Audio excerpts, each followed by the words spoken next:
चलिए तो मित्रों, कैसे हैं? उम्मीद करते हैं कि आप लोग मस्त होंगे, तंदुरुस्त होंगे और जहां भी होंगे मैट्रिक मिशन में व्यस्त होंगे। जैसा कि आप लोगों को बता दे, अभी त्योहारों का दिन चल रहा है, तो इन त्योहारों के दिनों में अपने स्टडी को स्टॉप नहीं करना है, कहीं ना कहीं अपने स्टडी को साइड में नहीं रखना है, मेन फोकस करके रखना है। और इन जैसे ही त्योहार खत्म होगा, आपका जो एग्जाम डेट है बहुत करीब आ जाएगा, क्योंकि बहुत अभी से लेकर आपके एग्जाम तक फेस्टिवल का दिन है। तो हम लोग अपने सिलेबस की ओर हमेशा अग्रसर रहेंगे और उसको लेकर के काम करते रहेंगे, क्योंकि जब तक प्रयास अच्छा नहीं होगा, हमारा परिणाम भी अच्छा नहीं होगा। तो अभी तक जैसा कि देखें आप लोग, अम्ल, क्षार और लवण का ये शायद आपका 6ठा क्लास होगा, जिसमें हम लोग इससे पहले बहुत सारे अम्ल, क्षार, लवण के टॉपिक को पढ़ चुके हैं। अब जो है हम लोग जो भी क्वेश्चन करेंगे उसके आधार पे दीर्घोत्तरीय प्रश्न जो 5 या 6 नंबर का आपका एग्जाम में आएगा वो सॉल्व होगा, और उसके माध्यम से जो ऑब्जेक्टिव प्रश्न है या की वस्तुनिष्ठ प्रश्न है वो भी आपके एग्जाम में कवर हो जाएगा अभी के थ्योरी से। ऐसे पिछले क्लास में हम लोग बहुत सारे कॉन्सेप्ट क्लियर किए हैं और उस कॉन्सेप्ट के आधार पे हम लोगों ने एमसीक्यू को भी देखा है और चुटकी में हल करने का वहां पे तरीका भी सीखा है। तो आइए आज का क्लास जो है हम स्टार्ट करते हैं, अम्ल, क्षार और लवण का 6ठा क्लास। इससे पहले जहां कहीं भी आपका आस्था है वहां से एक बार विनती कीजिए कि हे ईश्वर, जहां भी आप हो अपने दया दृष्टि हम पे बनाए रहे, ताकि हमारा जो प्रयास है वो एक बेहतरीन परिणाम में बदल कर आए। उसके बाद जो है आपका अम्ल, क्षार और लवण के सेशन का शुरुआत हो जाएगा। आइए देखिए और समझने का प्रयास कीजिए। पहला टॉपिक है हमारा क्षारक और क्षार में अंतर। क्षारक और क्षार में अंतर। अब बताइए, जितना भी अगर आप बोर्ड पे देख पा रहे होइएगा, जो भी शब्द लिखा हुआ है, कोई भी ऐसा शब्द नहीं है जो आपको नया लग रहा हो, कोई भी ऐसा शब्द नहीं है जिससे आपका जान पहचान नहीं हो, कोई भी ऐसा शब्द नहीं है जिससे आपका संबंध बना नहीं हो। हम लोग इससे जो पिछले क्लास में जो भी क्लास किए हैं उस तमाम क्लास में हर एक शब्द से आपको जान पहचान करवाने का काम ऑलरेडी कर दिए हैं। तो यहाँ पे हम लोग का क्वेश्चन है क्षार और क्षारक और क्षार में अंतर। हम लोग अम्ल, क्षार, क्षारक बराबर सुनते हैं, लेकिन उसमें थोड़ा सा अंतर है, माइनर सा अंतर है, उसको अभी देखेंगे। क्या है क्षारक? क्षार, क्षारक को इंग्लिश में बेस और क्षार को अल्कलिक बोलते हैं। पहला पॉइंट है वे पदार्थ जो अम्ल के साथ अभिक्रिया कर। अब हम आपको बताए थे कि जैसे ही अम्ल क्षार से अभिक्रिया करता है तो क्या बनता है? लवण और जल बनता है। क्या बनता है? लवण और जल बनता है। सेम पॉइंट यहाँ पे है कि वे पदार्थ जो अम्ल के साथ अभिक्रिया कर लवण और जल बनाते हैं उन्हें हम क्या कहते हैं? क्षारक कहते हैं। जो अम्ल के साथ जैसे ही उसका रिएक्शन होगा तो क्या बनाएगा? लवण और जल बनाएगा। क्या बनाएगा? लवण और जल बनाएगा। उसे हम क्या बोलेंगे? क्षारक बोलेंगे। दूसरा पॉइंट है, दूसरा पॉइंट, वे क्षारक जो पानी में घुल जाते हैं उन्हें क्षार कहते हैं। जो पानी में घुल जाता है पूरी तरीके से उसे हम क्या बोलते हैं? क्षार बोलते हैं। क्या बोलते हैं? क्षार बोलते हैं। कॉन्सेप्ट देखिए, अंतर समझ में आ रहा है? वे पदार्थ जो अम्ल के साथ अभिक्रिया कर लवण और जल बनता है, और वे क्षारक जो पानी में घुल जाते हैं उन्हें क्या कहते हैं? क्षार कहते हैं। सभी क्षारक पानी में नहीं घुलता है, सभी क्षारक पानी में नहीं घुलता है, लेकिन सभी क्षार पानी में घुलने वाले क्षारक होते हैं। कहने का मतलब जितना भी क्षारक है वो पानी में नहीं घुलता है, लेकिन जो क्षार है वो कंफर्म है कि पानी में घुलेगा। जो क्षार है वो कंफर्म है कि पानी में घुलेगा। Copper oxide, iron oxide, aluminium hydroxide, ये सब जो आप देख रहे हैं ये सब के सब हमारा क्या है? तो क्षारक है। क्या है? क्षारक है। तो अब बताइए, पूछ देगा एग्जाम में, क्या कॉपर ऑक्साइड, कॉपर ऑक्साइड जल में घुलते हैं कि नहीं घुलते हैं? तो क्या होगा? नहीं। क्यों? क्योंकि ये क्षारक है। क्या है? ये क्षारक है। अब है sodium hydroxide, potassium hydroxide, calcium hydroxide. अभी दिवाली का त्योहार चल रहा है तो आप लोग देखते हुइएगा कि घर की पुताई करने के लिए चूना लेके आते हैं। तो अब आप बताइए प्यारे साथियों, क्या चूना को जैसे ही आप टब में डालते हैं तो वो पानी के साथ घुलता है या नहीं घुलता है? पानी के साथ घुलता है या नहीं घुलता है? तो अवश्य घुल जाता है, क्योंकि घुलेगा नहीं तो आपके घर की पुताई नहीं होगी, नहीं घुलेगा तो घर की पुताई नहीं होगी। तो उससे बेस्ट एग्जाम्पल क्या हो सकता है? इसलिए चूना को क्या कहा गया है? क्षार कहा गया है। और अभी जो हम पॉइंट पढ़े हैं कि जितना भी क्षार होता है वो सब क्या होता है? पानी में घुलनशील होता है। क्लियर? कॉन्सेप्ट क्लियर है कि नहीं? जो चूना आपने घर पुताई करने के दिवाली के त्योहार में लाए, वो चूना जैसे ही आप टब में डाले और पानी डाले उसमें, तो वो चूना घुल गया ना, घुल गया तभी तो आप पुताई कर पाए। अगर नहीं घुला होता तो क्या आप पुताई कर पाते? नहीं कर पाते। घर को पेंट कर दिए, पुताई कर दिए, दैट मीन्स चूना जो आप मार्केट से लाए थे वो टब में डाले, घुल गया। क्यों घुल गया? क्योंकि वो क्षार था। और यहाँ पे कॉन्सेप्ट है क्या? सभी क्षार पानी में घुलने वाले क्षारक होते हैं। उम्मीद करते हैं कि आप इस टॉपिक को समझ गए होइएगा कि वो जो चूना है वो क्षारक है कि क्षार है? तो चूना जो है हमारा क्या है? क्षार है। क्लियर है? कोई दिक्कत? अगर उसके बाद भी कोई दिक्कत होगा तो एक बार कमेंट सेक्शन में कमेंट अवश्य कीजिएगा। अब देखिए, कुछ क्षारक घुलनशील होते हैं, कुछ नहीं होते हैं। सभी क्षारक घुलनशील नहीं होता है। कुछ जो होता है, हर एक नियम का अपवाद होता है। हर एक नियम का क्या होता है? अपवाद होता है। तो कुछ क्षारक घुलनशील होते हैं, कुछ नहीं होते हैं। लेकिन सभी क्षारक का घुलनशील रूप ही क्षार कहलाता है। जो यहाँ पे कुछ क्षारक घुलनशील होता है, जो सभी क्षारक है, जो घुलनशील होगा वही क्षार होगा। जो घुलनशील नहीं होगा वो क्या होगा? क्षारक होगा। जो घुलनशील है उसे क्षार कहेंगे, और जो घुलनशील नहीं है उसे हम लोग क्या कहेंगे? तो क्षारक कहेंगे। क्लियर है? सभी क्षारक क्षार नहीं होते हैं। तो अभी हम पढ़े जितना भी क्षारक है सब जल में घुलेगा? नहीं घुलेगा। लेकिन जो घुलेगा वो क्षार होगा, जो नहीं घुलेगा वो क्षारक होगा। इसीलिए कहा गया है सभी क्षारक क्षार नहीं होते हैं। सभी क्षारक क्षार नहीं होते हैं। इस चीज को समझिए। सभी क्षारक क्षार नहीं होते। क्यों? क्योंकि जो क्षार है जल में घुलनशील होता है, लेकिन क्षारक जो है प्यारे साथियों जल में घुलनशील नहीं होता है। इसीलिए कहा गया है कि सभी क्षारक क्षार होते हैं, लेकिन सभी क्षार क्षारक नहीं होते हैं। क्लियर? लेकिन सभी क्षार क्षारक होते हैं। कॉन्सेप्ट क्लियर है? सभी क्षारक क्षार नहीं होते हैं। जितने भी क्षारक है सब क्षार नहीं होगा, क्योंकि कुछ ही घुलनशील होता है, कुछ नहीं भी होता है। अब है लेकिन सभी क्षार, जितना भी क्षार है क्षारक होता है। क्लियर है? क्योंकि घुलनशील भी होता है। क्योंकि ये घुलनशील होता है तो क्या कहा गया है? कुछ तो घुलनशील होता है ना। जो घुलनशील होगा वो क्या होगा? क्षार भी होगा, क्षारक भी होगा। इस लाइन को समझिए। इसलिए कहा गया है सभी क्षारक क्षार नहीं होते हैं, लेकिन सभी क्षार क्षारक होते हैं। क्यों होते हैं? क्योंकि जो सभी क्षार होगा वो घुलनशील होगा, और जो घुलनशील है वो कुछ घुलनशील क्षारक होते हैं, तो वो भी क्षारक के श्रेणी में आ गया। लेकिन कुछ नहीं भी होते हैं, इसलिए सभी क्षारक क्षार नहीं होता है। क्लियर है? उम्मीद करते हैं कि इस टॉपिक को आप अच्छे तरीके से समझ गए होइएगा। इस टॉपिक ये एग्जाम में आपका प्रश्न आने की संभावना है। आप लोग स्क्रीनशॉट चाहे तो ले सकते हैं।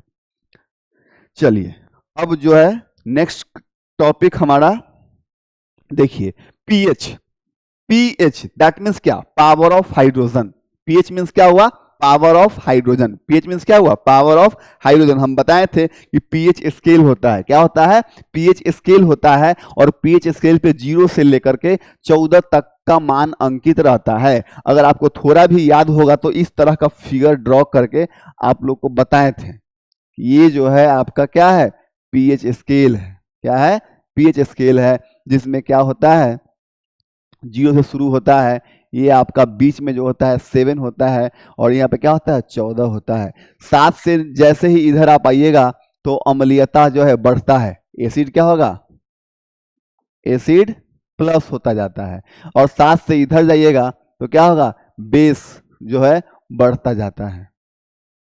बेस बढ़ता जाता है। 7 से नीचे होगा तो एसिड होगा, 7 से ऊपर होगा तो क्या होगा? बेस होगा, और 7 पे होगा तो क्या होगा? उदासीन होगा। क्या होगा? उदासीन होगा। उदासीन होगा। क्लियर है? ये तमाम बात हम लोग पिछले क्लास में पढ़ चुके हैं। तो यहाँ पे बस समझने का काम करेंगे। पीएच से जुड़ी महत्वपूर्ण बातें, इसमें 1 से 2 नंबर आपका वस्तुनिष्ठ प्रश्न में जरूर आएगा मित्रों एग्जाम में, इसलिए इस पॉइंट को याद रखिएगा। क्या कह रहा है, शरीर का पीएच मान, हमारे शरीर का पीएच मान 7.0 से 7.8 के बीच होता है। क्लियर। यदि पीएच घट जाए तो शरीर अम्लीय हो जाता है। पीएच का मान घटेगा, पीएच का मान 7 है, 7 से घटेगा तो क्या होगा, 6 होगा, 5 होगा, 4 होगा, 3 होगा, 2 होगा, 1 होगा। जैसे जैसे घटेगा तो हमारा शरीर का अम्लीयता क्या होगा, बढ़ता है। अभी पढ़े ना यहाँ पे कि 7 से जैसे इधर आएगा उसका अम्ल का मान क्या होगा, बढ़ेगा। इसलिए कह रहा है यदि पीएच घट जाए तो शरीर अम्लीय हो जाता है, यदि पीएच बढ़ जाए, पीएच बढ़ जाए तो क्या हो जाएगा, क्षारीय हो जाएगा। क्या हो जाएगा, क्षारीय हो जाता है। एग्जाम में प्रश्न आ जाएगा कि यदि पीएच का मान घट रहा है तो हमारे शरीर पे क्या असर पड़ेगा, तो हमारा शरीर अम्लीयता हो जाएगा। पीएच मान बढ़ रहा है तो क्या होगा, क्षारीयता हो जाएगा। अम्ल या क्षारीय दोनों स्थिति में बुखार आने की संभावना रहती है। क्लियर। शरीर अम्लीयता होगा या क्षारीयता होगा, इस दोनों स्थिति में क्या होगा, तो फीवर आने की संभावना होती है। क्लियर।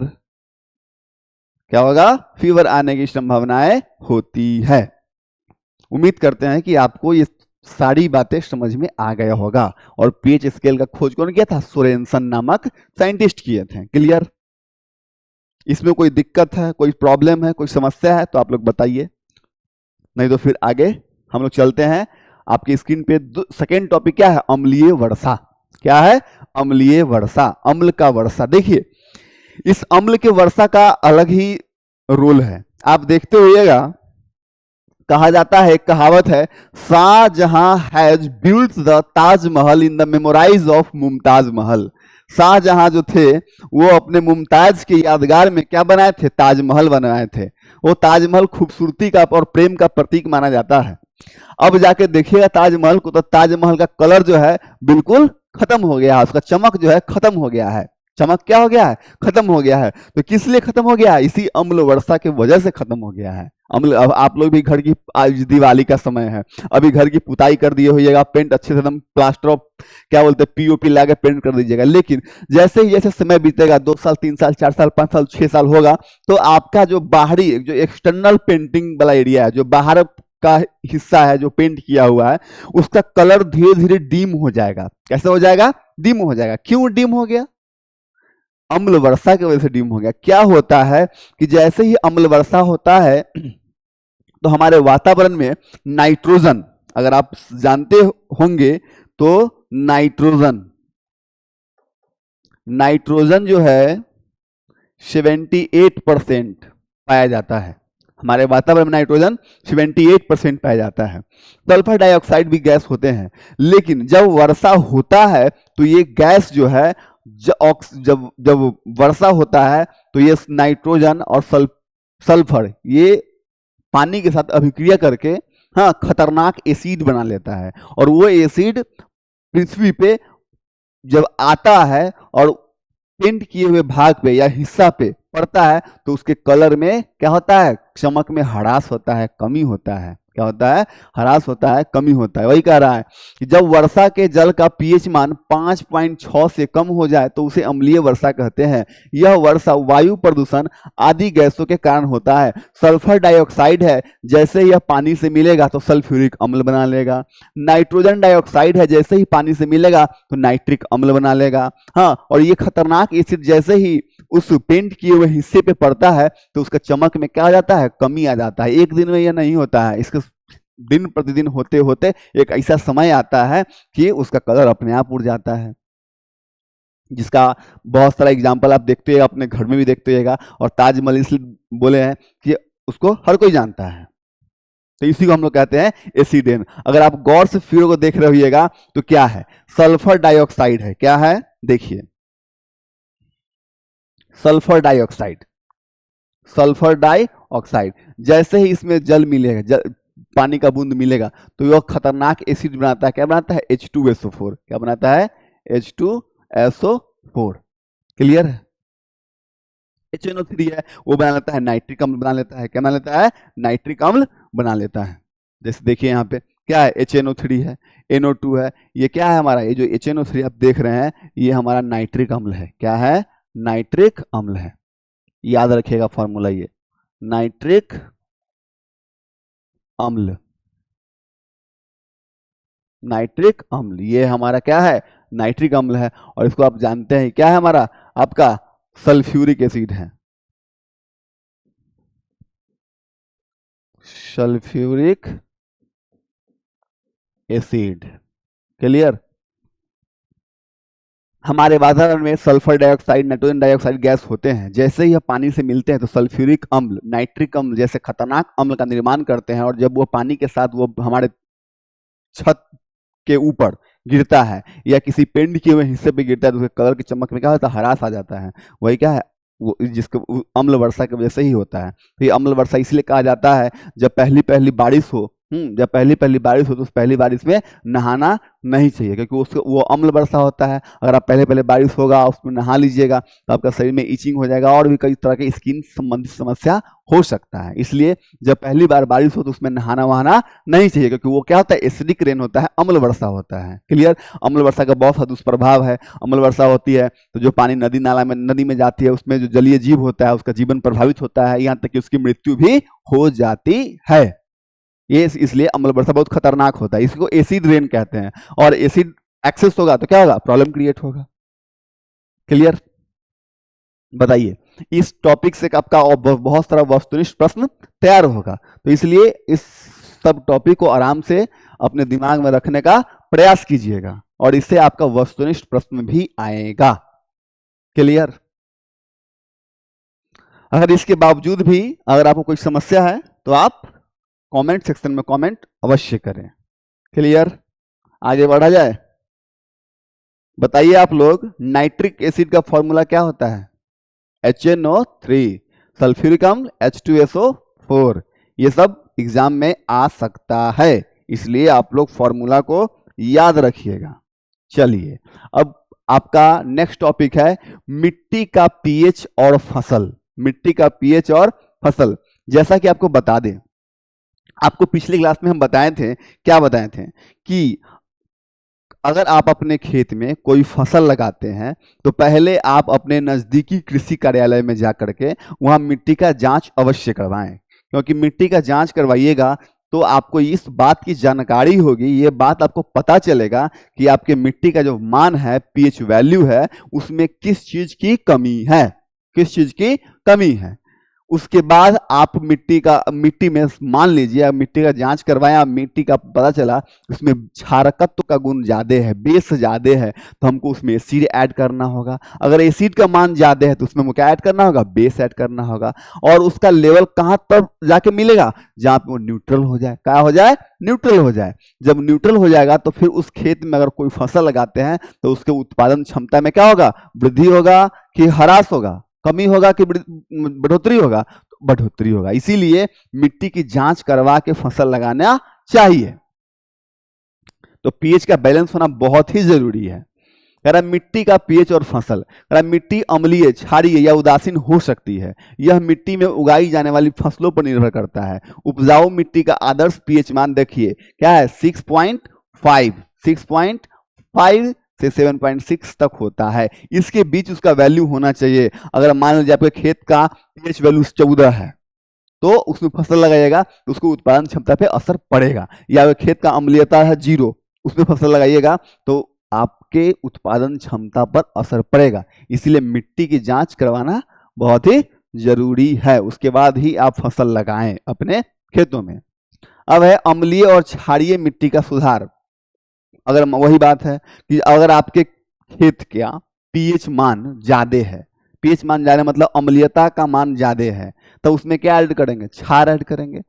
अगर आप सब्जी बनाएं उसमें अगर नमकीन ज्यादा है तो फिर उसमें आप क्या ऐड कीजिएगा, पानी ऐड कीजिएगा या और सब्जी ऐड कीजिएगा, जिससे नमक का मात्रा क्या हो, कम हो।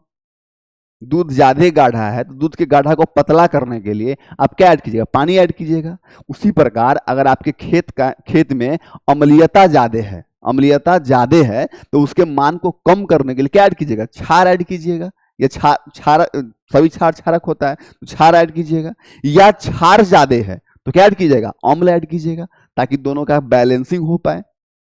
वही कह रहा है। दूसरा टॉपिक क्या है कि जब मिट्टी अम्लीय हो, क्या हो, अम्लीय हो जाती है, तो उसमें CaO को बूझा, अब क्या बोलते हैं, बूझा चूना बोलते हैं, क्या बोलते हैं, बूझा चूना या कली चूना भी बोलते हैं, ठीक है। या CaOH2 कैल्शियम हाइड्रोक्साइड, इसको क्या बोलेंगे, कैल्शियम हाइड्रोक्साइड, क्या बोलेंगे, कैल्शियम। ये फॉर्मूला सब याद रखिएगा प्यारे दोस्तों, क्योंकि इससे आपका वस्तुनिष्ठ प्रश्न बनेगा। कैल्शियम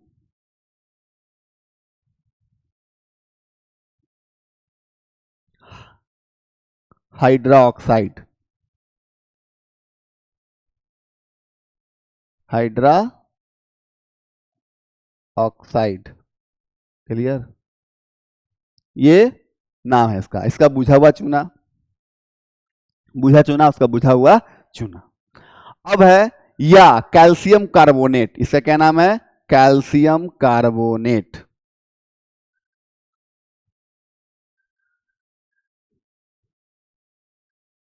कैल्शियम कार्बोनेट,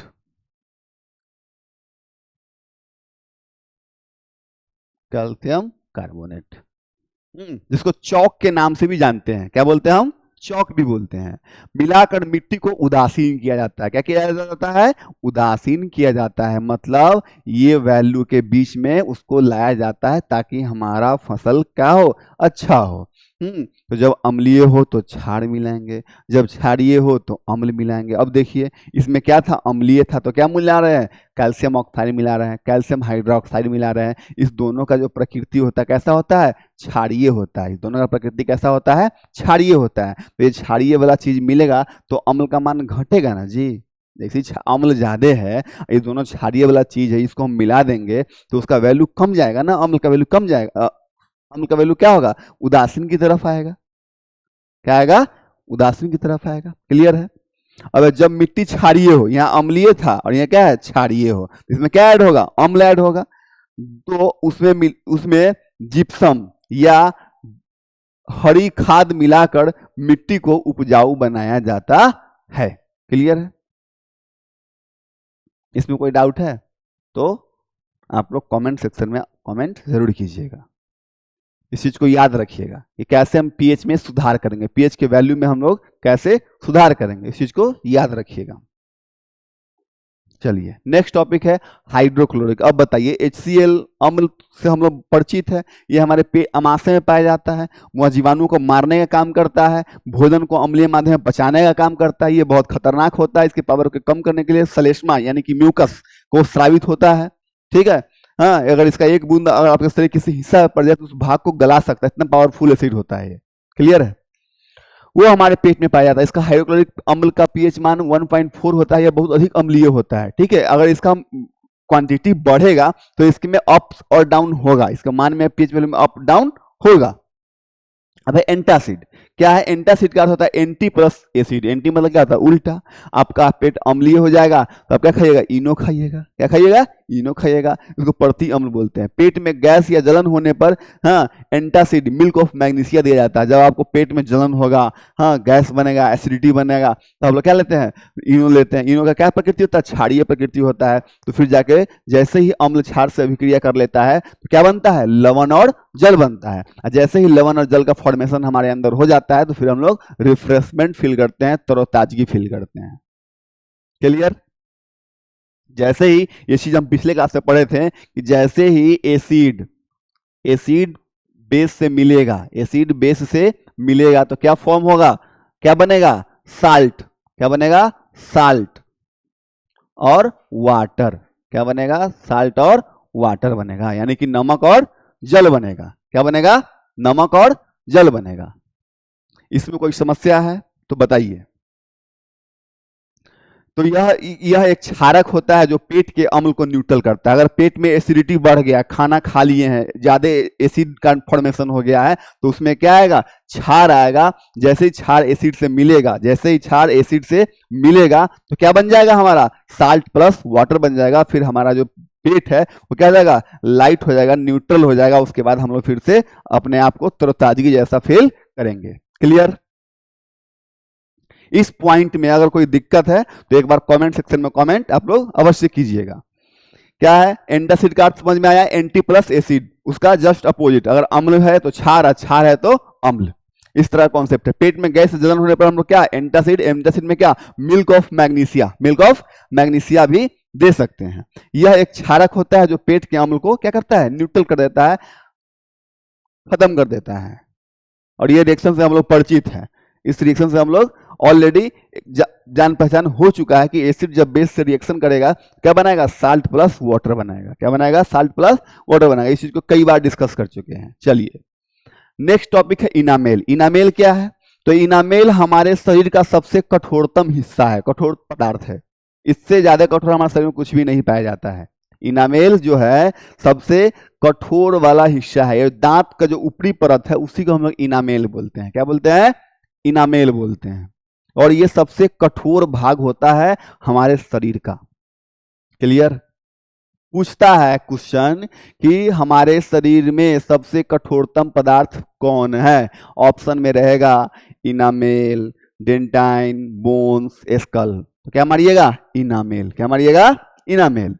ये दांत का जो है ऊपरी परत होता है, अपर लेयर होता है इनामेल। कह रहा है इनामेल दांत की सबसे ऊपरी परत होती है। इनामेल दांत की सबसे ऊपरी परत, ये जो शाइनिंग करता है ना, उसी को हम लोग क्या बोलते हैं? इनामेल बोलते हैं। यह कैल्शियम फॉस्फेट से बना होता है। इनामेल किससे बना होता है? कैल्शियम फॉस्फेट, Ca3PO4 का होल ट्वाइस। क्या पढ़ेंगे इसको? Ca3PO4 का होल ट्वाइस, कैल्शियम फॉस्फेट। क्या बोलेंगे? कैल्शियम फॉस्फेट से बना होता है। तो पूछ देगा इनामेल किससे बना होता है? कैल्शियम से बना होता है, क्लोरीन से बना होता है, हाइड्रोजन से बना होता है। ऑप्शन कैल्शियम फॉस्फेट से बना होता है। तो क्या मानिएगा? Calcium phosphate. याद रखिएगा, इससे आपका वस्तुनिष्ठ प्रश्न आएगा। यह शरीर का सबसे कठोर पदार्थ है। शरीर का सबसे कठोर पदार्थ क्या है? इनामेल है।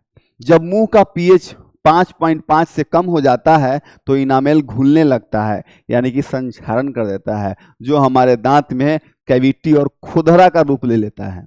बात समझ में आ रहा है? और ये बहुत गंभीर समस्या है। आपका दांत नहीं रहेगा तब जिंदगी का मजा नहीं ले पाइएगा, जिंदगी का मजा नहीं ले पाइएगा। अब अगर आपके पास आंखें नहीं है, अंधा है, तो आपको पता चलेगा रंगीन क्या होता है। सो कलरफुल, अभी जो हमारे पास आंख है इतना कलरफुल विजन देख रहे हैं, दुनिया कितना रंगीन है, खूबसूरत, उस चीज को हम लोग महसूस कर पा रहे हैं क्योंकि हमारे पास क्या है? आंख है। क्या है? आंख है। क्लियर? इसमें कोई समस्या?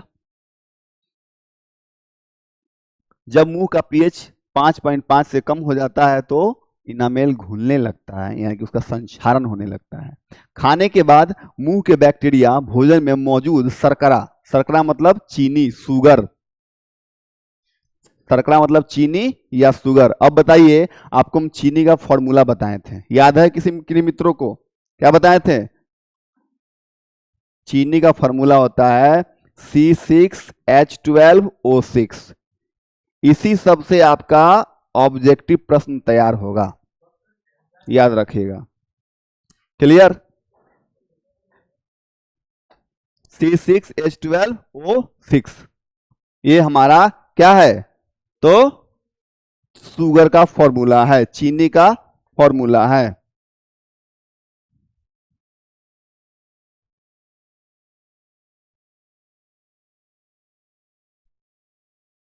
क्लियर? बताइए, इसमें कोई समस्या है?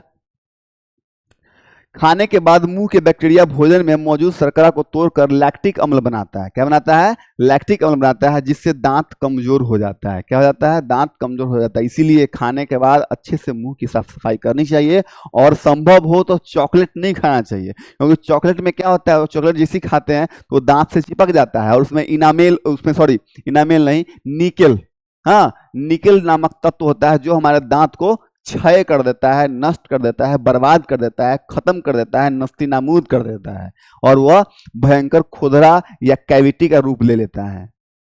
फिर आपको लास्ट स्टेज क्या होगा? अगर दांत सही सलामत है तो कैपिंग वुपिंग करवा लीजिए, नहीं तो दांत का ट्रीटमेंट होगा आरसीटी। क्या होगा? RCT, root canal treatment. बहुत खतरनाक होता है। जो ओरिजिनल जो प्रकृति प्रदत्त दांत है ना वो बहुत अनमोल है, ठीक है, इसलिए दांत की साफ सफाई होना बहुत जरूरी है, वरना बहुत खतरनाक समस्या और खतरनाक दर्द को फेस करना पड़ेगा। तो इसलिए बताइए अम्ल क्षार का महत्व है कि नहीं? अम्ल क्षार पढ़ लीजिएगा तब अपने आप को फिट एंड फाइन रखिएगा। तो आज के बाद से चॉकलेट वगैरह खाने के बाद अच्छी तरीके से मुंह की साफ सफाई करना है, नहीं तो क्या हो जाएगा? दांत का संक्षारण होने लगेगा और कैविटी का रूप ले लेगा। क्लियर है? तो यहाँ पर पीएच वैल्यू याद रखिएगा, इससे भी वस्तुनिष्ठ प्रश्न आएगा। कठोर पदार्थ है इससे पूछ देगा, इससे एक वस्तुनिष्ठ प्रश्न यहाँ से आ जाएगा, एक यहाँ से ऑब्जेक्टिव मतलब इनामेल पूछ देगा। इनामेल दांत का कौन सा परत है? मध्य परत, निचला परत, ऊपरी परत, इनमें से कोई नहीं, तो क्या होगा? ऊपरी परत है। तो इसी जो कॉन्सेप्ट हम लोग पढ़ रहे हैं उसी से आपका वस्तुनिष्ठ तैयार होगा। वस्तुनिष्ठ प्रश्न कोई बड़का पहाड़ थोड़ी ना है, आप जो कॉन्सेप्ट पढ़ रहे हैं उसी कॉन्सेप्ट से आपका जो ऑब्जेक्टिव क्वेश्चन हुआ आएगा। क्लियर? चलिए नेक्स्ट टॉपिक पे चलते हैं हम लोग।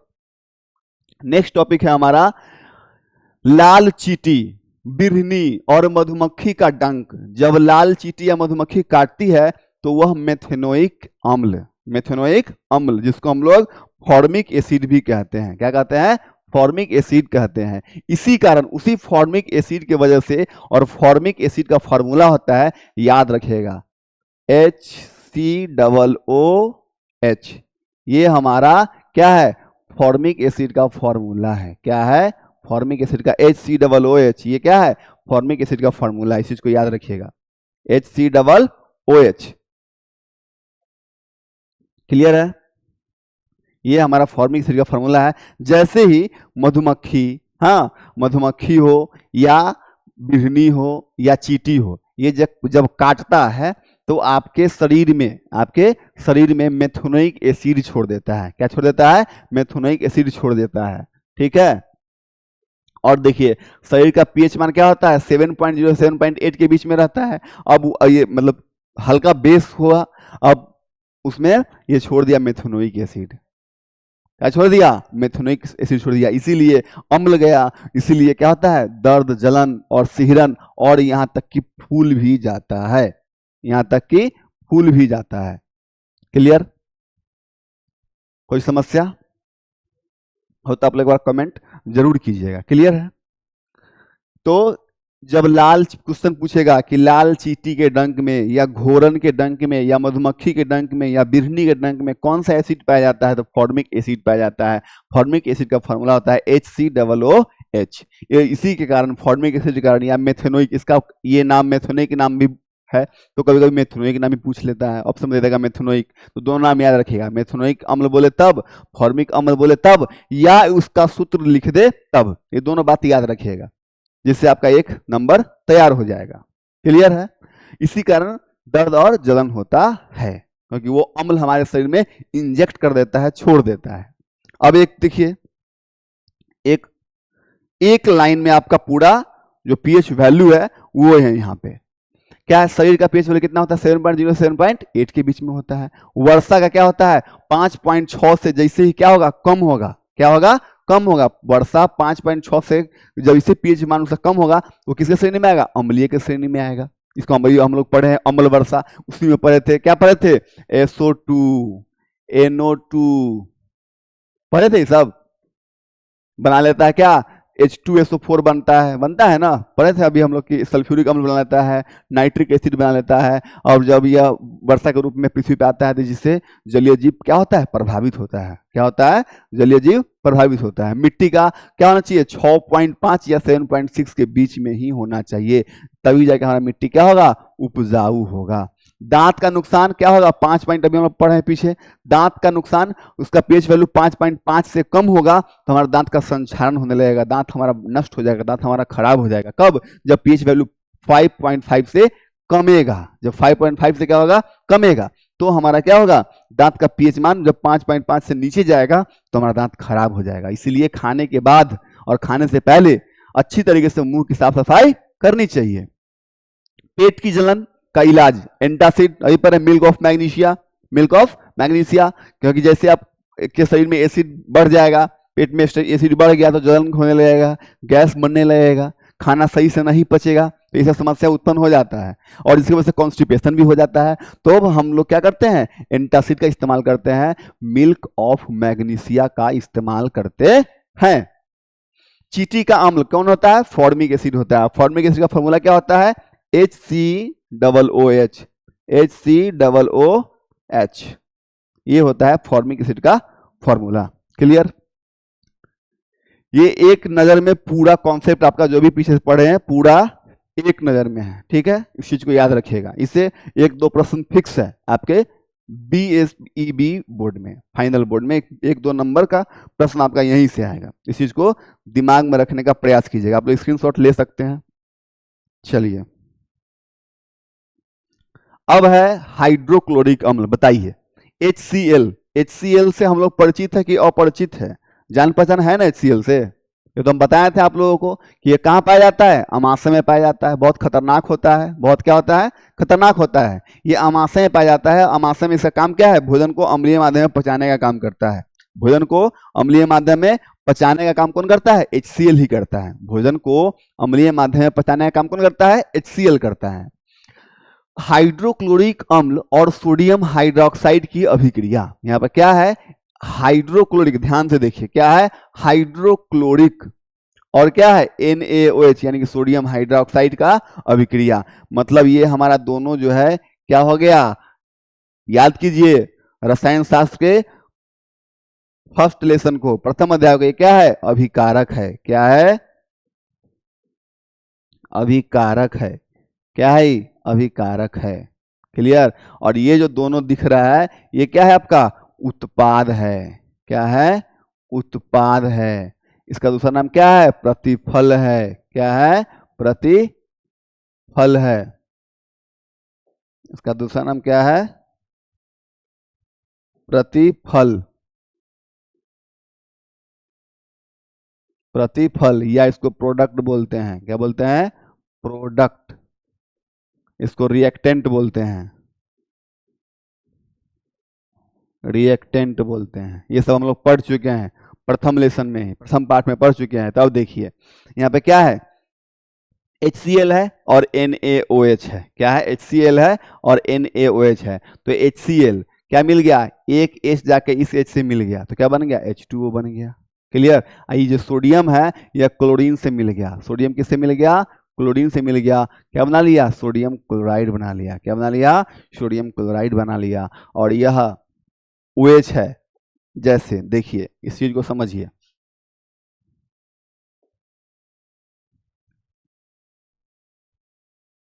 HCl है और प्लस क्या है, NaOH। कैसे रिएक्शन होता है इस चीज को समझिए मोटा मोटी। HCl को जब आप जल में घोलिएगा तो क्या होगा, दो भाग में टूटेगा, H प्लस और Cl माइनस टूटेगा। अब NaOH को जब जल में घोलिएगा तो ये भी दो भाग में टूटेगा, टूटेगा ना।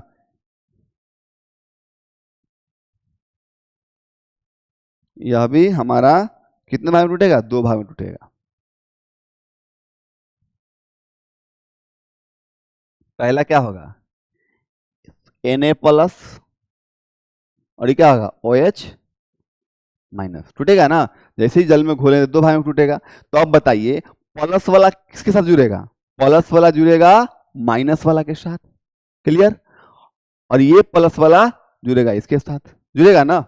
ये प्लस है इसके साथ तो ये H ये H, यहाँ पर क्या बन जाएगा, H2O। क्या बन जाएगा, दो H हुआ ना तो क्या बन गया, H2O बन गया, बन गया ना H2O। अब ये जब सोडियम क्लोरीन से मिलेगा तो क्या बन जाएगा, NaCl। ऐसा ही रिएक्शन होता है, ऐसी क्या होता है, रिएक्शन होता है। क्लियर? प्लस वाला हमेशा लड़का का शादी लड़की से होगा ना, तो वही प्लस किसके साथ जाएगा, माइनस वालों के साथ, और प्लस माइनस वालों के साथ। क्लियर है? ऐसे ही हमारा रिएक्शन बनेगा। ये लोग हम लोग सीखेंगे आगे, ठीक है।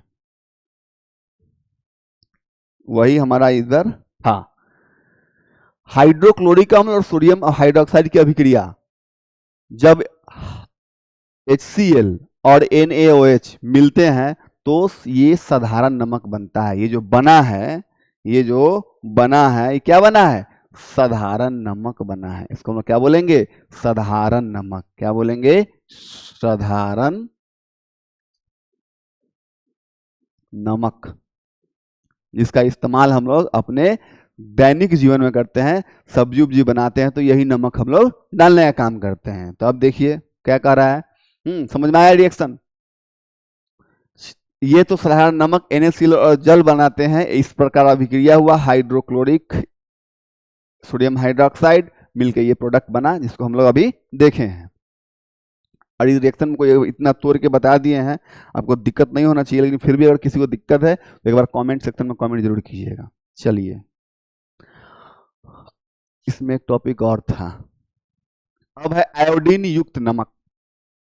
आयोडीन युक्त नमक हम लोग सुनते हैं, हमेशा ऐड आता रहता है, आयोडीन युक्त नमक खाएं, नहीं तो क्या होता है, आयोडीन की कमी से ग्वाइटर नामक रोग होता है। ग्वाइटर नामक रोग क्या होता है? ये यहाँ पे जो थायराइड ग्लैंड होता है वो फूल जाता है। क्या होता है? फूल जाता है, और गले के पास घेग जैसा लटका जाता है, उसी को लोग घेघा रोग या ग्वाइटर रोग भी कहते हैं। कह रहा है साधारण नमक में थोड़ी मात्रा में पोटेशियम आयोडाइड या उसे आयोडीन युक्त नमक बनाया जाता है। आयोडीन युक्त नमक खाने से घेघा रोग से बचाव होता है। कौन से रोग से बचाव होता है? घेघा रोग से बचाव होता है। ठीक है, पोटेशियम आयोडाइड मिलाकर उसे आयोडीन युक्त नमक बनाया जाता है। तो पोटेशियम आयोडाइड मिला दीजिएगा तो वो जो नमक है आपका आयोडीन से भरपूर हो जाएगा। क्लियर है?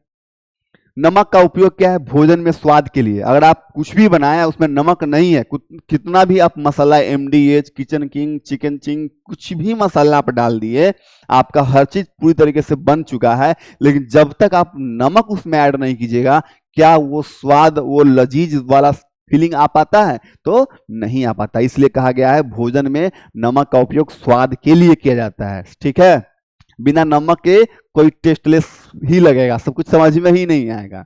तो नमक का उपयोग हम लोग स्वाद के लिए भी करते हैं। क्लियर है? चलिए, तो क्या है? भोजन में स्वाद के लिए नमक का इस्तेमाल किस लिए करते हैं? भोजन में स्वाद के लिए। दूसरा, भोजन को सुरक्षित या परिरक्षण रखने के लिए। देखते होइएगा, भोजन को हम लोग सुरक्षित रखते हैं। हाँ, कहने का मतलब अचार उचार जो होता है, देखते हुए अपने माता लोग को, बहुत लंबे समय तक अचार को सुरक्षित रखा जाता है। क्यों? क्योंकि उसमें नमक रहता है, कीड़ा मकोड़ा चीज नमक में नहीं लगता है। ठीक है, तो भोजन को सेफ्टी देने के लिए भी नमक का इस्तेमाल किया जाता है। अब है रासायनिक पदार्थ, जैसे रासायनिक पदार्थ मतलब केमिकल सब्सटेंस। क्या है? सोडियम हाइड्रोक्साइड, बेकिंग सोडा, हाँ, वॉशिंग सोडा। अब बताइए बेकिंग सोडा का फॉर्मूला क्या होगा? NaHCO3। NaHCO3 ये किसका फॉर्मूला है? बेकिंग सोडा का। किसका फॉर्मूला है? बेकिंग सोडा, याद रखिएगा, बेकिंग सोडा। अब वॉशिंग सोडा का होगा Na2CO3.10H2O। उसमें क्या आ जाएगा? Na2CO3.10H2O, washing soda. Bleaching powder CaOCl2, क्या हो जाएगा इसका? ये फॉर्मूला आपके एग्जाम के पॉइंट ऑफ व्यू से बहुत ही महत्वपूर्ण है, याद रखिए, CaOCl2, calcium oxychloride. CaOCl2 calcium oxychloride, इसको ब्लीचिंग पाउडर कहते हैं। बनाने में, भोजन के पाचन में सहायक होता है। ये सब जो है नमक का उपयोग क्या होगा? पहला, भोजन में स्वाद के लिए। दूसरा, भोजन को सुरक्षित रखने के लिए, अचार उचार को लंबे समय तक सुरक्षित रखा जाता है। रासायनिक पदार्थ जैसे सोडियम हाइड्रोक्साइड, बेकिंग सोडा, हाँ, वॉशिंग सोडा, ब्लीचिंग पाउडर बनाने में भी नमक का उपयोग किया जाता है। तो ये रहा हमारा पूरा टॉपिक। कोई समस्या है तो आप लोग एक बताइए, शर्माइए नहीं। जब तक आप अपना प्रॉब्लम बताइएगा नहीं, टीच एक्स्ट्रा एकेडमी के साथ जुड़िएगा नहीं तन मन धन से, तो कैसे हमारा टीच एक्स्ट्रा एकेडमी टीम इतना एनर्जेटिक और इतना एनर्जाइज होके आपसे कनेक्टेड रहता है, तो आप भी कनेक्ट होइए। जब तक एक दूसरे को जानिएगा नहीं तब तक सीखिएगा नहीं। क्लियर? तो कोई भी समस्या हो बेझिझक बोलिए, और हमारा टीच एक्स्ट्रा एकेडमी टीम पूरी तरीके से रेडी है। आप तमाम जो भी मित्र हैं जो अभी तक अपने सिलेबस की तैयारी में नहीं लगे हैं, उनको खासकर उनको मदद करने के लिए हमारा टीच एक्स्ट्रा एकेडमी एकदम रेडी है। तो आप बस जुड़िए, आप अपना प्रॉब्लम शेयर कीजिए, बताइए, हम आपके साथ खरा उतरेंगे। क्लियर? चलिए नेक्स्ट टॉपिक जो है हमारा क्या है, क्लोरीन का उपयोग। क्या है? क्लोरीन का उपयोग। क्लोरीन का देखते हुए जब बाढ़ का मौसम आता है तो आपको एक विभाग होता है, department, PHED, public health and engineering department. क्या है? PHED, PHED, ये एक डिपार्टमेंट है, public health and engineering department. इस डिपार्टमेंट को मिलता है क्लोरीन का टैबलेट, क्लोरीन का जो पिल्स होता है वो मिलता है। बाढ़ आने के बाद हर जगह कल में, नाला में, नाली में हर जगह टैबलेट डाल देता है, जो क्या करता है, पानी को प्यूरिफाई करता है। पानी को क्या करता है? प्यूरिफाई करता है। तो देखिए कह रहा है क्लोरीन का उपयोग क्या है, रोगाणुनाशक के रूप में, मतलब रोगाणुनाशक के रूप में भी इसका इस्तेमाल किया जाता है। कीड़ा मकोड़ा को मारने का काम करता है। जल को शुद्ध करने में, पानी को शुद्ध करने में, बाढ़ आता है तो बहुत सारे जीव जंतु, कीड़ा मकोड़ा वगैरह वगैरह सब मर जाता है। उसका मरने के बाद जो है वो पानी मिल जाता है, पानी हमारा अशुद्ध हो जाता है। पानी हमारा क्या हो जाता है? अशुद्ध हो जाता है। तो वैसे पानी को शुद्ध करने के लिए क्या डाला जाता है? क्लोरीन का टैबलेट उसमें ऐड किया जाता है। जैसे क्लोरीन का टैबलेट ऐड किया जाता है उसके बाद जो है पानी हमारा क्या हो जाता है? साफ और स्वच्छ हो जाता है, जिससे हम पी सकते हैं। साफ और स्वच्छ नहीं होगा तो हम पानी को नहीं पी पाएंगे। तो साफ और स्वच्छ होना बहुत ही जरूरी है।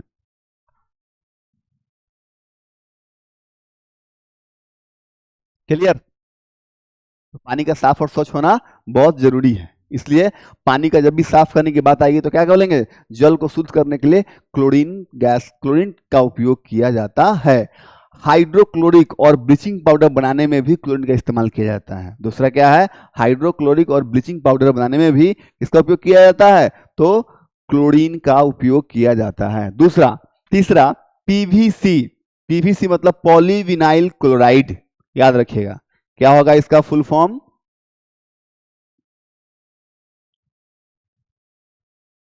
Poly vinyl chloride, polyvinyl chloride, ये होता है पीवीसी का फुल फॉर्म। सीएफसी का होता है क्लोरोफ्लोरोकार्बन। सीएफसी का क्या होता है? याद रखिएगा, सीएफसी को बोलते हैं हम लोग क्लोरो फ्लोरो कार्बन। क्लोरोफ्लोरो कार्बन, ये हुआ सीएफसी का फॉर्मूला। जो फॉर्मूला, सॉरी, फुल नेम, पूरा नाम याद रखिएगा। पीवीसी को बोलते हैं पॉलीविनाइल क्लोराइड, सीएफसी को बोलते हैं क्लोरो फ्लोरोकार्बन, और यह क्लोरोफॉर्म इसको बोलते हैं। इसका फॉर्मूला होता है CHCl3। क्लोरोफॉर्म इसको बोल CHCl3, क्लोरोफॉर्म। इस क्लोरोफॉर्म का इस्तेमाल किया जाता है बेहोश करने के लिए। देखते होगा पुराने जमाने के फिल्म में, हाँ, रुमाल सुंघा देता था तो बेहोश हो जाता था, तो उसमें क्या रहता है? क्लोरोफॉर्म। बेहोश होश करने के इस्तेमाल किया जाता है। क्लियर है? तो क्लोरीन का उपयोग कहाँ किया जाता है? रोगाणुनाशक के रूप में, जल को शुद्ध करने में, हाइड्रोजन क्लोराइड और ब्लीचिंग पाउडर, व्यंजक चूर्ण, जिसका उपयोग हम साफ सफाई, रोग, कीड़ा मकोड़ा को मारने के लिए करते हैं, वहां PVC, polyvinyl chloride, CFC, chlorofluorocarbon आदि के निर्माण में किया जाता है। कपड़े और कागज का रंग हटाने में, कपड़े और कागज का रंग हटाने में भी क्लोरीन का इस्तेमाल किया जाता है, प्रयोग किया जाता है। अगर आप गौर से देख पा रहे होइएगा, CFC क्लोरो आया, क्लोरोफॉर्म, क्लोरो है कि नहीं, क्लोरीन है कि नहीं है, हर एक में देखिएगा। और कैल्शियम ऑक्सीक्लोराइड, ब्लीचिंग पाउडर क्या बोलते हैं? CaOCl2, कैल्शियम ऑक्साइड, इसमें क्लोरीन है ना, क्लोरीन। तो हर जगह क्लोरीन है, इसका मतलब क्लोरीन का उपयोग वहां भी इस्तेमाल होता है, जो कि आपका पॉइंट में लिखा गया, एकदम आसान पॉइंट में लिखा गया है। इसको याद करने में और आसानी होगा आपको, एक बार स्लाइड देखिएगा तो याद हो जाएगा। उसके बाद नेक्स्ट टॉपिक हमारा क्या है? हाइड्रोजन के उपयोग। हाइड्रोजन मतलब H2, इसका परमाणु संख्या क्या होता है? 1 होता है। इसका उपयोग क्या है? देखिएगा, द्रव हाइड्रोजन रॉकेट ईंधन में, कहा? रॉकेट ईंधन में भी इसका इस्तेमाल किया जाता है। दूसरा, हाइड्रोक्लोरिक और अमोनिया बनाने में, हाइड्रोक्लोरिक में आप हाइड्रोजन को देख रहे हैं ना, तो इसका मतलब हाइड्रोजन का भी हम उपयोग हुआ होगा, तब तो हमारा हाइड्रोक्लोरिक अम्ल का निर्माण हुआ होगा। हाइड्रोक्लोरिक अम्ल का और अमोनिया बनाने में भी हाइड्रोजन का उपयोग किया जाता है। वनस्पति घी बनाने में, जो पेड़ पौधे से प्राप्त हमको होता है घी, उसको बोलते हैं वनस्पति घी, तो उसके निर्माण में भी हाइड्रोजन का उपयोग होता है। बताइए कोई समस्या? इस पॉइंट को एक बार आप देखिएगा अच्छे तरीके से तो आपको समझ में आ जाएगा, एकदम सरल से सरल शब्दों में लिखा गया है। क्लियर है? कमजोर वैसे मित्र जो हमारे कमजोर से कमजोर है, अभी तक अपने मैट्रिक सेशन की तैयारी नहीं किए हैं, तो डरने की जरूरत नहीं है। बस आप कुछ समय टीच एक्स्ट्रा एकेडमी को दीजिए और तराशने का काम टीच एक्स्ट्रा एकेडमी टीम का है, लेकिन आप बने रहिए, तन मन धन के साथ जुड़े रहिए। क्लियर? चलिए नेक्स्ट टॉपिक हमारा सोडियम हाइड्रोक्साइड के उपयोग। क्या है? Sodium hydroxide. सोडियम हाइड्रोक्साइड बोले तो क्या? NaOH। NaOH ये हमारा क्या है? सोडियम हाइड्रोक्साइड है। क्या है? सोडियम हाइड्रोक्साइड है। धातुओं से ग्रीस हटाने में, धातुओं से ग्रीस को हटाने में, धातुओं से क्या हटाने में? ग्रीस को हटाने में किसका उपयोग होता है? सोडियम हाइड्रोक्साइड का उपयोग होता है। क्लियर? साबुन, डिटर्जेंट और कागज बनाने में, साबुन, डिटर्जेंट और कागज बनाने में किसका इस्तेमाल होता है? सोडियम हाइड्रोक्साइड का इस्तेमाल होता है। कृत्रिम रेशा जो हम लोग बनाते हैं आर्टिफिशियल, उसमें भी सोडियम हाइड्रोक्साइड का उपयोग होता है। बॉक्साइट अयस्क को शुद्ध करने में, बॉक्साइट अयस्क जिससे एल्यूमिनियम निकाला जाता है, पूछ देगा एल्यूमिनियम कौन से अयस्क से निकाला जाता है, तो क्या बोलिएगा? बॉक्साइट अयस्क से। किससे? बॉक्साइट अयस्क से एल्यूमिनियम को निकाला जाता है। अब है पीवीसी, और पीवीसी के बारे में हम लोग अभी डिस्कस किए हैं, पॉलीविनाइल क्लोराइड। इसका फॉर्मूला होता है C2H2Cl2। याद रखिएगा इसका फॉर्मूला क्या होता है? C2H2Cl2। उपयोग देखिए, पीवीसी पाइप और दरवाजे बनाने में, प्लास्टिक कारपेट बनाने में, जो भी आप देखते हैं जब आप घर में टंकी उंकी लगता है तो जो पाइप होता है वो सब पीवीसी का बना होता है, पॉलीविनाइल क्लोराइड होता है वो। हाँ, प्लास्टिक कारपेट बनाने में इसका इस्तेमाल होता है। ये सब पीवीसी का क्या है? उपयोग है। याद रखिएगा। हाँ, इससे आपका वस्तुनिष्ठ प्रश्न आ सकता है। बताइए इसमें किसी को प्रयास समझने में प्रॉब्लम है? आप लोग प्रयास कीजिएगा, तमाम पॉइंट अपने दिमाग में रख सकते हैं। एक बार दो बार पढ़ना है, बस इसको एक आदत में डालना है, उसके बाद ऑटोमेटिक ये सारा बात आपके दिमाग में सेट हो जाएगा। क्लियर? बताइए कोई समस्या, कोई प्रॉब्लम? किसी भी टॉपिक में अगर आपको समस्या है या आप कोई प्रॉब्लम है किन्हीं भी मित्र को, तो एक बार कमेंट जरूर कीजिए, आपके उस प्रॉब्लम का सॉल्यूशन भी किया जाएगा। नेक्स्ट क्लास जब भी लेंगे, अगर आपको कोई भी मित्र या साथी कमेंट करता है कि हाँ हमको यहाँ प्रॉब्लम है, तो उस टॉपिक को फिर से समझाने का काम किया जाएगा। एक बार कमेंट जरूर कीजिएगा। क्लियर? चलिए नेक्स्ट टॉपिक है हमारा CFC। CFC का अभी पूरा नाम हम लोग पढ़े हैं क्या? क्लोरोफ्लोरोकार्बन। क्लोरोफ्लोरोकार्बन, इसे फ्रियोन गैस भी कहा जाता है। क्लोरोफ्लोरोकार्बन का अन्य नाम क्या है? Freon gas. इसका उपयोग क्या है? रेफ्रिजरेटर, जो डीप फ्रीजर होता है ना, वहां भी CFC गैस का इस्तेमाल किया जाता है। हाँ, AC में, कहा? AC में। हाँ, विलायक के रूप में, विलायक मतलब घोलने, जो विलायक मतलब जो सॉल्वेंट हो, क्या हो? सॉल्वेंट हो, जिसमें सब चीज घोला जाता है, उसको बोलते हैं विलायक, उसमें भी किया जाता है CFC का इस्तेमाल। हाँ, ये गैस जो होता है ओजोन मंडल में छिद्र कर देता है, होल कर देता है, इसलिए बहुत हानिकारक होता है, इसलिए बहुत हानिकारक होता है।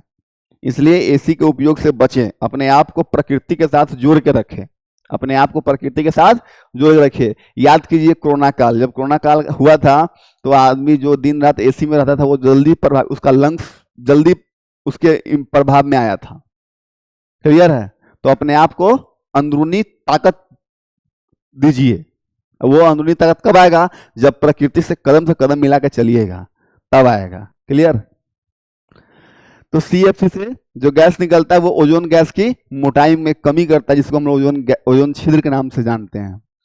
अब क्लोरोफॉर्म उपयोग अस्पतालों में मरीज को बेहोश करने के लिए, क्या करने के लिए? बेहोश करने के लिए, या लूटपाट करने के लिए भी। आदमी है उसको सुंघा दीजिए, बेहोश हो जाएगा, आराम से सामान लूटपाट करके 9 2 11 हो जाइएगा। ठीक है? तो वहां भी इसका इस्तेमाल किया जाता है। लेकिन गलत जगह पर इसका इस्तेमाल नहीं करना है। सबका एक टाइम होता है, वहां पर कीजिएगा तो अच्छा लगेगा। क्लियर है? अस्पतालों में मरीज को बेहोश करने के लिए। दूसरा है शल्य चिकित्सा, मतलब सर्जरी, चीर फाड़ काट वगैरह वगैरह के दौरान मांसपेशियों को ढीला करने के लिए।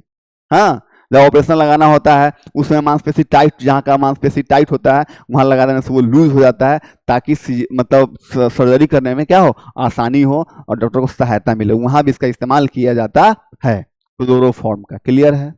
अब बताइए, क्लोरोफॉर्म का फॉर्मूला याद रखिएगा CHCl3। पूछ देगा आप, या CFC का फुल फॉर्म पूछ देगा। हाँ, CFC का फुल फॉर्म क्या होता है, तो क्लोरोफ्लोरो कार्बन। PVC का फुल फॉर्म क्या होता है, पॉलीविनाइल क्लोराइड। ये सब पूछ सकता है। PVC का उपयोग कहाँ किया जाता है, तो प्लास्टिक कारपेट ये सब बनाने में किया जाता है। ये सब याद रखिएगा। इस तमाम टॉपिक से आपका एक एक नंबर तैयार हो रहा है। ऐसे इसको ऐसी में मत समझिए कि हाँ इसी बता रहे हैं। इससे आपका टॉपिक तैयार होगा और प्लस में आपका ज्ञान, साइंस की दुनिया में का ज्ञान जो है बढ़ेगा। ब्लीचिंग पाउडर फॉर्मूला क्या होता है, CaOCl2। कई बार आपको हम बता चुके हैं ब्लीचिंग पाउडर का फॉर्मूला क्या होता है, CaOCl2, कैल्शियम ऑक्सीक्लोराइड। इसका बनाने का विधि देखिए क्या है, कैल्शियम हाइड्रोक्साइड मतलब बुझा हुआ चूना। ये क्या है, बुझा हुआ चूना। हम लोग पढ़े हैं बुझा हुआ चूना तो जब क्लोरीन से अभिक्रिया करवाया जाता है तो क्या बनता है, बुझे हुए चूने पर क्लोरीन गैस प्रवाहित किया जाता है। जब बुझा हुआ गैस है इस पर क्लोरीन गैस जैसे ही प्रवाहित किया जाता है तो बनता है हमारा कैल्शियम ऑक्सीक्लोराइड। क्या बनता है, कैल्शियम ऑक्सीक्लोराइड। यही कैल्शियम ऑक्सीक्लोराइड को हम क्या बोलते हैं, विरंजक चूर्ण बोलते हैं या ब्लीचिंग पाउडर बोलते हैं, और H2O बनता है। क्लियर? इसका गुण क्या है, तो हल्का पीला सफेद पाउडर होता है, क्लोरीन जैसी गंध होती है। हाँ, जैसा क्लोरीन का गंध होता है वैसा ही इसका भी गंध होता है। नमी में रखे जाने पर जल्दी खराब हो जाता है क्योंकि वो अभिक्रिया कर लेता है। उपयोग क्या है इसका, कपड़ा और कागज को सफेद करने में, कपड़ा और कागज को सफेद करने में, जल को शुद्ध करने में। पढ़े ना, अभी क्लोरीन है ना, इसका इस्तेमाल जल को शुद्ध करने में भी, प्यूरिफाई करने में भी किया जाता है। उसके बाद कीटाणुनाशक के रूप में, कीटाणुनाशक के रूप में, हाँ, कीटाणु को नाश करने के रूप में। किसके रूप में, कीटाणुनाशक मतलब कीटाणु को नाश करने के रूप में भी इसका इस्तेमाल किया जाता है। और लास्ट है क्लोरीन गैस, ऑक्सीजन, क्लोरोफॉर्म आदि बनाने में भी इसका इस्तेमाल किया जाता है। क्लोरीन, ऑक्सीजन, क्लोरोफॉर्म आदि बनाने में भी इसका इस्तेमाल। पूछ देगा कि क्लोरोफॉर्म बनाने में किसका इस्तेमाल किया जाता है, ऑप्शन में दे देगा तो याद रखना ना मानिएगा, तो इस चीज को अपने दिमाग में रखने का प्रयास कीजिएगा। ठीक है, चलिए नेक्स्ट। बेकिंग सोडा क्या है, बेकिंग सोडा। अब हम इससे नाम से परिचित है, बेकिंग सोडा। इसको खाने वाला सोडा के नाम से भी जानते हैं। जो हम लोग घर में पकवान उकवान बनाते हैं या ब्रेड बेकरी के उद्योग में, हाँ, इसका इस्तेमाल किया जाता है। इससे ये स्पॉन्जी हो जाता है, फूल जाता है, एक्स्ट्रा पफ बन जाता है। केक वोक जो बनता है उसमें भी इसका इस्तेमाल किया जाता है, वो पफिंग के लिए किया जाता है। हाँ, आप पाव रोटी देखते रहिएगा, इस सब में डबल रोटी, पाव रोटी, हाँ, पूरा जो होली के समय बनता है उस सब में इसका बेकिंग सोडा का इस्तेमाल किया जाता है, जिससे वो फूल जाता है। फूलता क्यों, क्योंकि उसमें CO2 गैस रहता है, इसलिए फूल जाता है। चलिए आइए देखते हैं। रासायनिक नाम सोडियम हाइड्रोजन कार्बोनेट होता है। हाँ, अन्य नाम मीठा सोडा या खाने वाला सोडा। मीठा सोडा पूछ देगा, मीठा सोडा का फॉर्मूला क्या होता है, मीठा सोडा का फॉर्मूला क्या होता है, तो NaHCO3। या खाने वाला सोडा पूछ देगा तो भी NaHCO3। निर्माण विधि, इस विधि को बोलते हैं सॉल्वे प्रक्रिया। सॉल्वे प्रक्रिया के माध्यम से आपका बेकिंग सोडा तैयार किया जाता है। क्या है, NaCl, हाँ, NH3, ये अमोनिया है। क्या है, ये अमोनिया है। जैसे ही NaCl, ammonia plus carbon dioxide plus hydrogen plus H2O, हाँ, ये सब मिलेगा तो क्या बनता है, NaHCO3 बनता है। क्या बनता है, NaHCO3 बनता है। यही फुलाने का काम करता है। कार्बन डाइऑक्साइड है ना, तो यही रिलीज होता है, ये फूल जाता है। और क्या बना, अमोनियम क्लोराइड। क्या बना, अमोनियम क्लोराइड। इसके वजह से कोई पाव रोटी हो गया, बेकरी हो गया, पुआ हो गया, ये सब क्या, डबल रोटी, सब फूल जाता है। इसका गुण क्या है, सफेद ठोस पाउडर होता है, हल्का क्षारीय होता है। हल्का क्षारीय होता है, ज्यादा क्षारीय नहीं होगा। ज्यादा क्षारीय होगा उसका मान क्या होगा, 13-14 होगा। हाँ, दुर्बल क्षारक है। क्या है, दुर्बल मतलब कमजोर क्षारक है। अगर ज्यादा पावरफुल क्षारक होता तो हमारे खाने से फर्क पड़ता, लेकिन कमजोर क्षारक है तो कोई खाने से फर्क नहीं पड़ता है। हाँ, उपयोग केक, डबल रोटी आदि फुलाने में। फूलता किस लिए है, कार्बन डाइऑक्साइड के वजह से। क्लियर? इनो जैसी दवाओं में, इनो जो होता है उसमें, हाँ, अग्निशमक यंत्र में कार्बन डाइऑक्साइड बनाने के लिए, हाँ, उष्मा पर ये हुआ आपका रिएक्शन। क्या हुआ, सोडियम हाइड्रोजन कार्बोनेट को जब गर्म करते हैं तो क्या बनता है, Na2CO3, सोडियम कार्बोनेट, जल और कार्बन डाइऑक्साइड बनता है। जैसे मिला दीजिएगा, उसको बनाइएगा, तो यही रिएक्शन होता है, और इसी कार्बन डाइऑक्साइड की वजह से क्या जाता है, वो हमारा चीज जो होता है फूल जाता है। क्लियर? इसी की वजह से हमारा वो क्या हो जाता है, फूल जाता है। सोडियम हाइड्रोजन कार्बोनेट, इस रिएक्शन को याद रखिएगा, जैसे ही सोडियम हाइड्रोजन कार्बोनेट को गर्म करते हैं तो क्या बनता है, सोडियम कार्बोनेट बनता है और जल बनता है, और प्लस में क्या बनता है, कार्बन डाइऑक्साइड बनता है, और इसी कार्बन डाइऑक्साइड की वजह से ये फुलाने में कारगर साबित होता है। केक में, डबल रोटी में, पाव रोटी में, हाँ, उसके बाद पुआ में, पकवान की चीज बनाने को फुलाना हो तो उसके लिए हम लोग सोडियम हाइड्रोजन ऑक्साइड या खाने वाला सोडा या बेकिंग सोडा या मीठा सोडा का प्रयोग करते हैं। क्लियर? इसमें कोई समस्या है तो बताइए। अब है प्लास्टर ऑफ पेरिस। क्या है? Plaster of Paris. नाम से स्पष्ट है, प्लास्टर।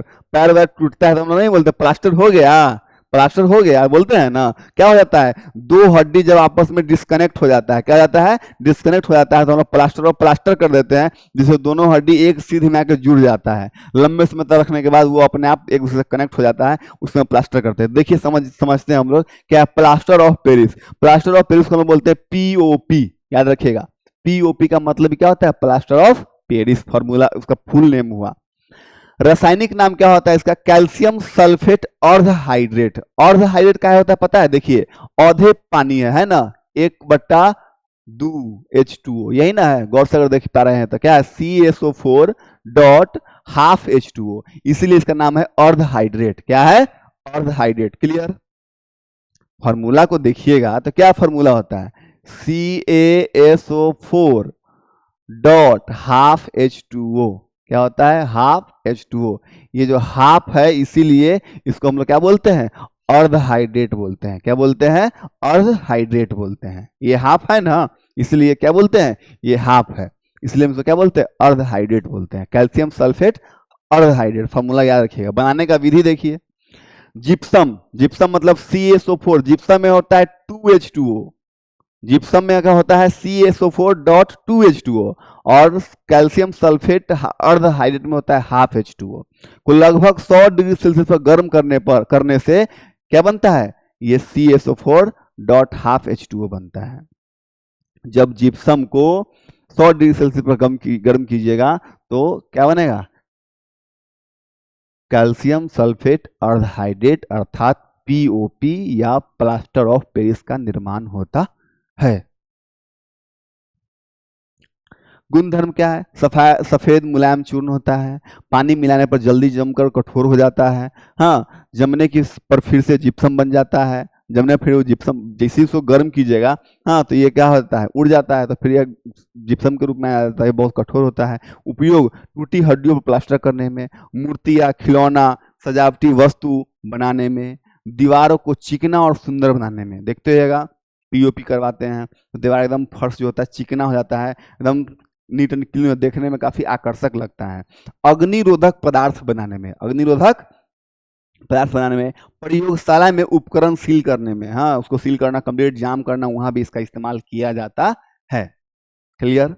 अब बताइए, यहां तक अब जो है आपका अध्याय 2 यानी रसायन शास्त्र का जो दूसरा लेसन था, अम्ल क्षार और लवण, आपका लगभग जो है खत्म हो चुका है। क्या हो चुका है, खत्म हो चुका है।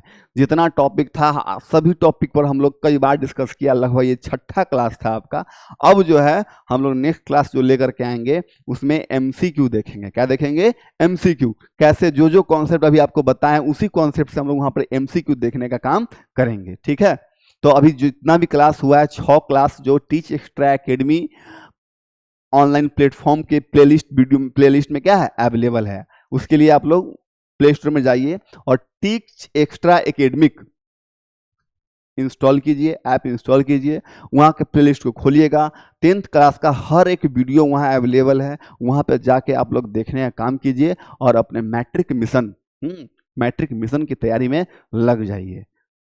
और कोई समस्या, कोई प्रॉब्लम हो वहाँ पर कमेंट अवश्य दे, हमारा टीच एक्स्ट्रा टीम हमेशा उस पर एक्टिव मोड में रहता है कि हाँ क्या हुआ नहीं हुआ। तो आप लोग वहाँ पे अपना प्रॉब्लम को शेयर कीजिए ताकि हमें और आसान हो आपके सामने अपना कंटेंट लेकर आने में। चलिए, तो मिलते हैं हम लोग नेक्स्ट क्लास में, नेक्स्ट एपिसोड में। तब तक के लिए आप तमाम मित्रों और साथियों को गुड नाइट, हैप्पी छठ। चलिए मिलते हैं नेक्स्ट क्लास में।